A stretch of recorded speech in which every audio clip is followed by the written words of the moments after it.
نمراف کا ہیلی کاپٹر صدارتی محل کی طرف جھک رہا تھا۔ وہ منزل مقصود پر پہنچ گئے تھے اور اس خوفناک منصوبے کا آخری مرحلہ کسی بھی لمحے سامنے آنے والا تھا۔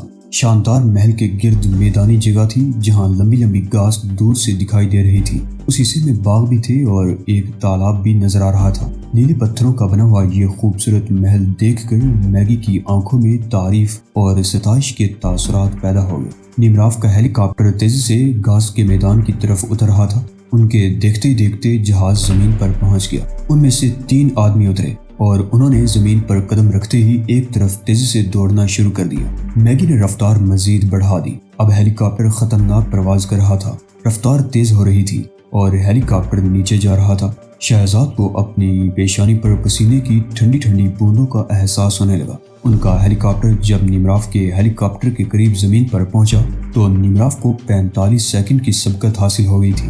اس کے باوجود شہزاد مطمئن تھا۔ اس نے میگی کی مہارت کو سراہتے ہوئے کہا، مجھے تمہارے بارے میں سنجیدگی سے غور کرنا پڑے گا۔ وہ جواباً خوش دلی سے مسکرا دی۔ اس کے چہرے سے غم کا تاثر ظاہر نہیں ہو رہا تھا۔ تہہ خانے کی کوٹڑی میں اس کے ساتھ جو سلوک ہوا تھا اس کے اثرات تک زائل ہو چکے تھے۔ شہزاد نے ہیلی کاپٹر کے رکتے ہی نیچے چھلانگ لگا دی۔ اوشان اس سے پہلے ہی اتر چکا تھا۔ اوشان، شہزاد نے بے چینی سے کہا، محل میں گھس جاؤ، صدر مملکت کی زندگی خطرے میں ہے۔ نائب صدر آسفر کسی بھی لمحے اسے ہلاک کر سکتا ہے۔ میں اور میگی نمراف کے پیچھے جاتے ہیں۔ وہ غالباً مشرقی حصے میں واقع سرنگ کے ذریعے خزانے تک پہنچنے کی کوشش کر رہا ہوگا۔ اوشان نے اسبات میں سر ہلایا اور تیزی سے دوڑنے لگا۔ اس کا لبادہ ہوا کے جھونکوں کے سہارے لہرا رہا تھا اور لمبی لمبی گھاس کی وجہ سے اس کے متحرک پاؤں نظر نہیں آ رہے تھے۔ دور سے دیکھنے والوں کو یہی محسوس ہوتا جیسے وہ زمین پر پاؤں لگائے بغیر ہی تیرتا ہوا چلا جا رہا ہو۔ دروازے پر 2 محافظ تھے۔ یہ پہلو کا دروازہ تھا، اس لیے یہاں صرف 2 ہی محافظ کافی تھے۔ وہ رائفلیں تھامے بے حس و حرکت کھڑے محتاط نظروں سے ہیلی کاپٹروں کی طرف دیکھ رہے تھے اور جیسے ہی ان کی نگاہ اوشان پر پڑی وہ ایک دوسرے کی طرف سوالیہ نظروں سے دیکھنے لگے۔ اوشان گھاس کے میدان میں تیرتا ہوا انہی کی طرف بڑا چلا رہا تھا۔ وہ اسے روکنے کے لیے تیار ہو گئے کیونکہ انہیں سختی سے ہدایت کی گئی تھی کہ کسی کو بھی اندر آنے کی اجازت نہ دے۔ یہ حکم خود نائب صدر آسفر نے دیا تھا، اس لیے وہ کچھ زیادہ ہی مستعد ہو گئے تھے۔ اوشان ان کے سامنے پہنچ گیا۔ وہ رائفلیں سنبھالے اسے روکنے کے لیے لپکے اور پھر ایک دوسرے سے الجھ کر گر گئے۔ سنبھلنے میں انہیں چند لمحے ہی لگے تھے، لیکن جب وہ اٹھے اور انہوں نے ادھر ادھر دیکھا تو آس پاس اوشان کا کہیں نام و نشان تک نہیں تھا۔ وہ حیرت زدہ رہ گئے۔ پھر انہوں نے سوالیہ نظروں سے ایک دوسرے کی طرف دیکھا۔ ارے یہ بوڑھا کہاں غائب ہو گیا؟ ایک محافظ کی سرسراتی ہوئی آواز خشک حلق سے نکلی، دروازہ بھی بند ہے؟ مجھے تو وہ کوئی جادوگر ہی لگ رہا تھا۔ دوسرے کے لہجے میں خوف کی لرزش پیدا ہو گئی۔ نہ جانے کہاں غائب ہو گیا۔ کیا تم نے سنا تھا اس نے کیا کہا تھا؟ نہیں، مجھے تو کوئی آواز نہیں آئی۔ اس نے کہا تھا، معاف کرنا دوستو، مجھے بہت جلدی ہے۔ میرا خیال ہے ہم دونوں کو بیک وقت ایک ہی وہم ہو گیا تھا۔ پہلا ہنس کر بولا اور پلٹ کر ہیلی کاپٹروں کی طرف دیکھنے لگا۔ ارے یہ کون ہے؟ دونوں وہیں کھڑے کھڑے ٹائیگر اور میگی کی طرف دیکھنے لگے جو محل کے مشرقی حصے کی طرف گھاس کے میدان میں دوڑے چلے جا رہے تھے۔ دیوار سے محل کے اندر کود جانے کے بعد اوشان تیزی سے آگے بڑھا تو اندرونی دروازے پر بھی ایک محافظ موجود تھا۔ وہ اس وقت دروازے کی طرف منہ کیے نہ جانے کیا کر رہا تھا کہ اس کے کندھے پر دستک دینے کے انداز میں تھپکی دی گئی۔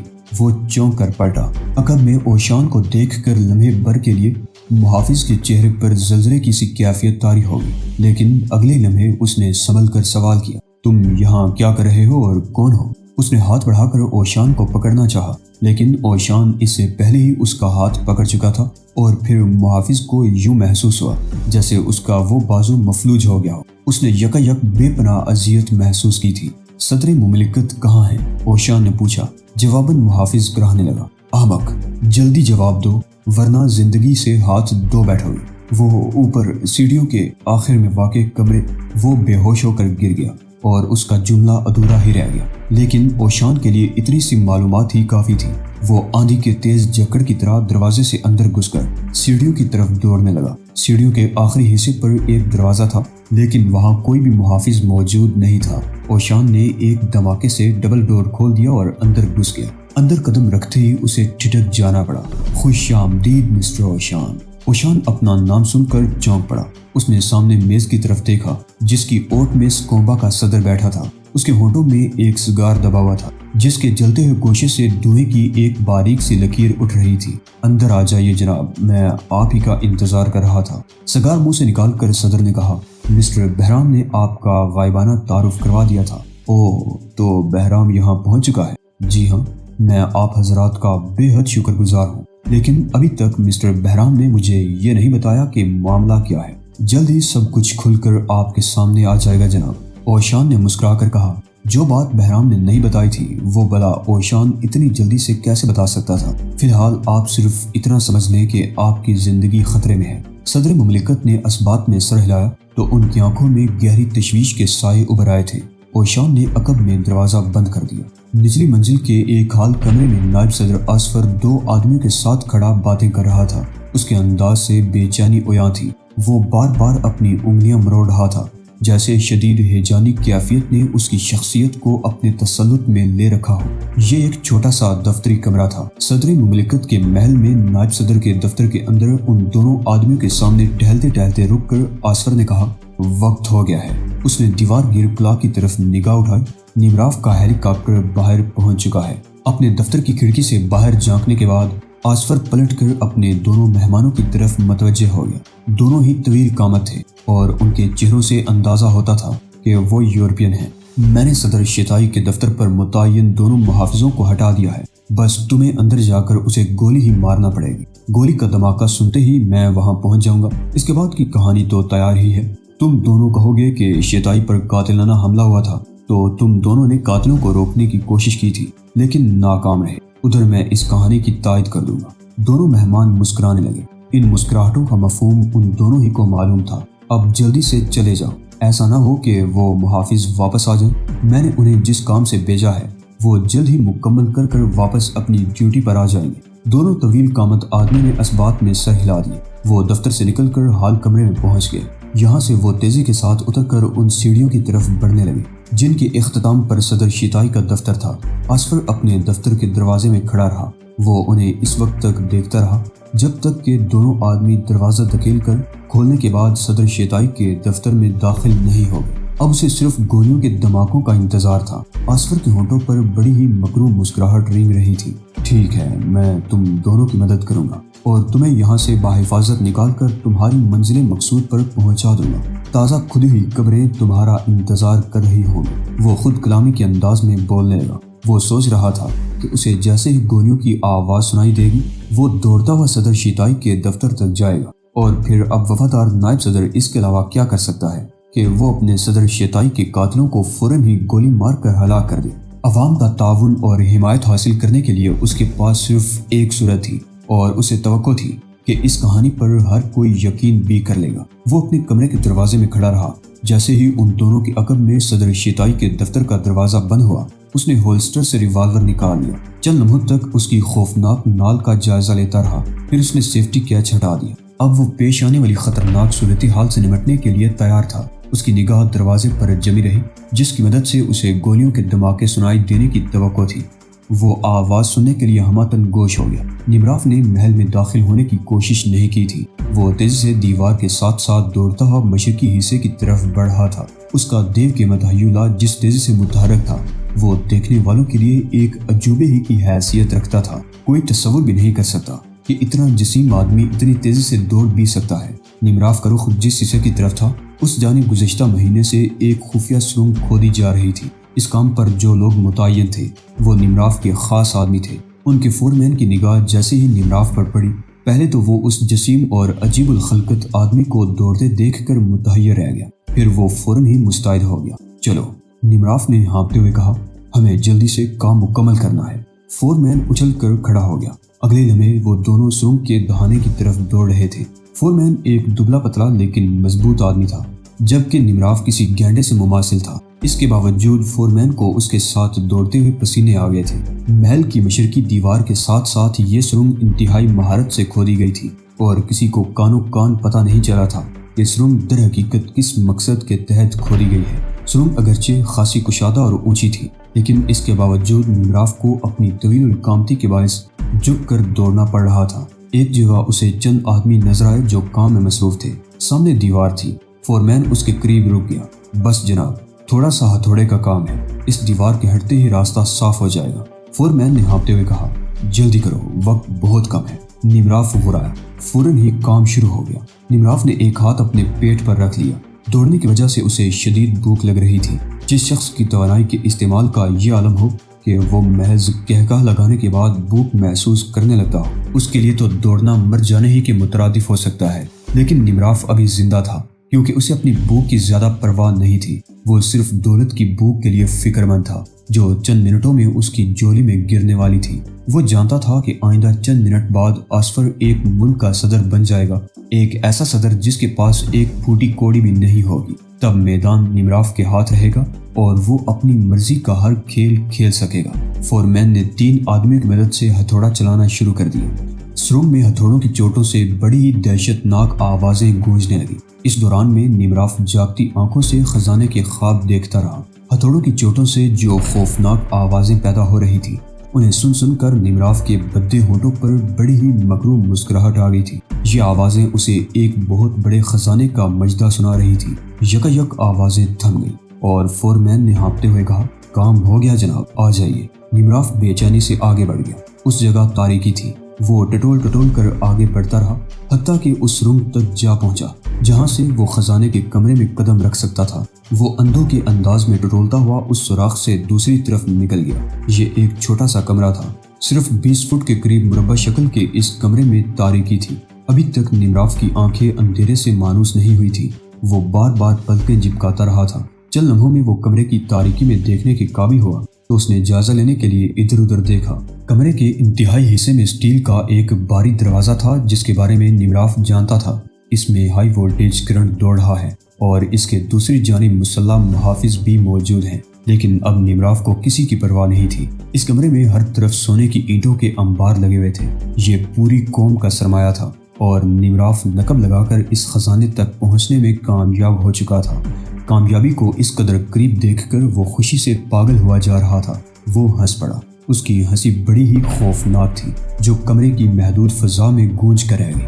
وہ نئے صدر مملکت کو زبردست حیرانی میں مبتلا کرنا چاہتا تھا اور اس کی یہ خواہش اب تکمیل کے آخری مرحلے میں داخل ہو چکی تھی۔ وہ سوچ رہا تھا کہ جانسن نے اس سے غداری کی ہے۔ اس نے دنیا کے کئی بڑے بڑے مجرموں کو ہلاک کر دیا ہوگا۔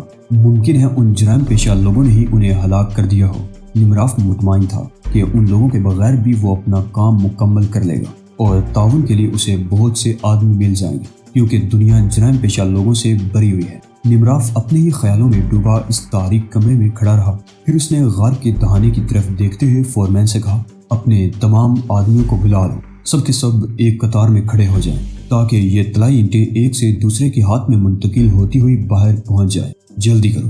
مان کمرہ روشن ہو گیا، ہر چیز ظاہر ہو گئی۔ تب نمراف نے سونے کی ان گنت اینٹیں دیکھی اور انہیں دیکھتے ہی دیکھتے جیسے اس کی نگاہ اینٹوں کے ایک ڈھیر کی طرف اٹھی تو وہ بری طرح اچھل پڑا۔ سونے کی اینٹوں کے اس ڈھیر پر اس کا دوست جانسن بیٹھا مسکرا رہا تھا۔ تب نمراف کو احساس ہوا کہ اندھیرے کمرے میں یکایک ایک اتنی تیز روشنی کیسے پیدا ہو گئی تھی۔ اس کا خیال تھا کہ شاید فورمین نے ہی کوئی سوئچ تلاش کر کے آن کر دیا ہوگا۔ شہزاد کے ساتھ میگی بھی تھی۔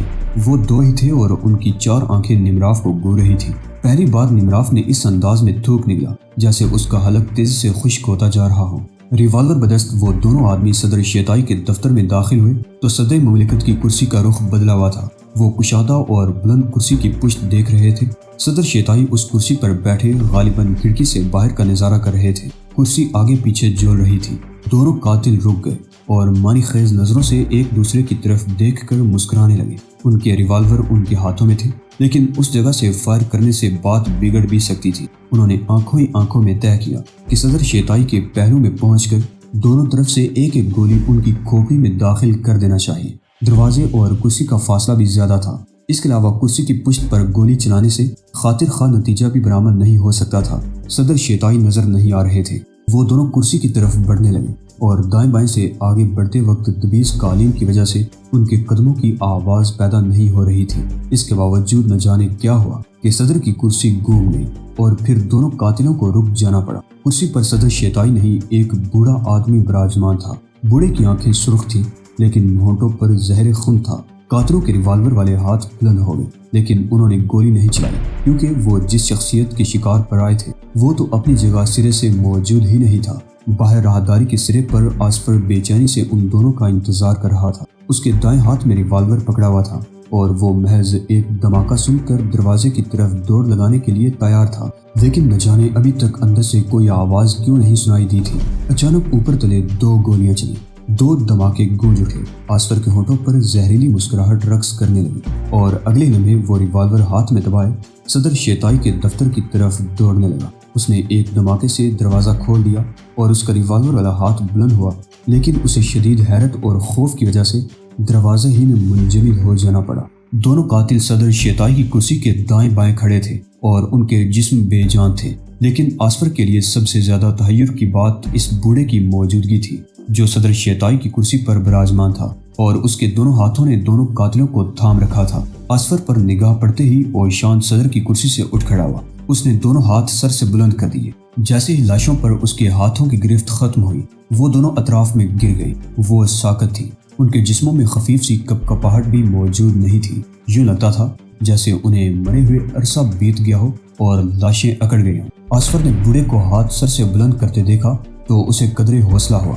وہ آگے بڑھا تو اوشان کی کھنکتی ہوئی آواز سنائی دی، تمہارے ان دونوں آدمیوں کا نشانہ خطا گیا، اس نے کہا، اور پھر آسفر کی آنکھیں حیرت کی ذاتی سے پھیلتی چلی گئی۔ اس نے ایسے مناظر جاگتی آنکھوں کبھی نہیں دیکھے تھے۔ اس کا ریوالور والا ہاتھ اوشان پر فائر کرنے کے لیے بلند ہو رہا تھا تو اوشان بھی کرسی سے میز اور میز سے فضا میں اڑتا ہوا اس کی طرف آ رہا تھا اور ساتھ ہی ساتھ وہ اپنا جملہ بھی مکمل کر رہا تھا، لیکن آسفر، میرا نشانہ کبھی خطا نہیں جاتا کیونکہ میں سناجو کی شمشیر کا مالک ہوں۔ پھر آسفر کو پتہ بھی نہ چل سکا کہ کیا ہوا۔ اس نے ریوالور والا ہاتھ اٹھایا تھا اور ٹرائگر بھی دبا دیا تھا، لیکن نہ جانے کیوں اس بوڑھے کو گولی نہیں لگی تھی اور وہ اپنے تاریک ہوتے ہوئے ذہن کے ساتھ دبیز قالین کی طرف گرتا جا رہا تھا۔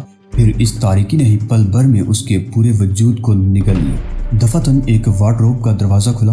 الماری کے قد آدم پٹ کے ہٹتے ہی صدر شیتائی باہر آ گئے۔ وہ چابی کے سوراخ سے اب تک سبھی کچھ دیکھتے رہے تھے۔ اسی طرح ایک اور الماری کا دروازہ کھلا اور بہرام بھی باہر آ گیا جو اوشان سے پہلے ہی صدر شیتائی کے دفتر میں پہنچ گیا تھا۔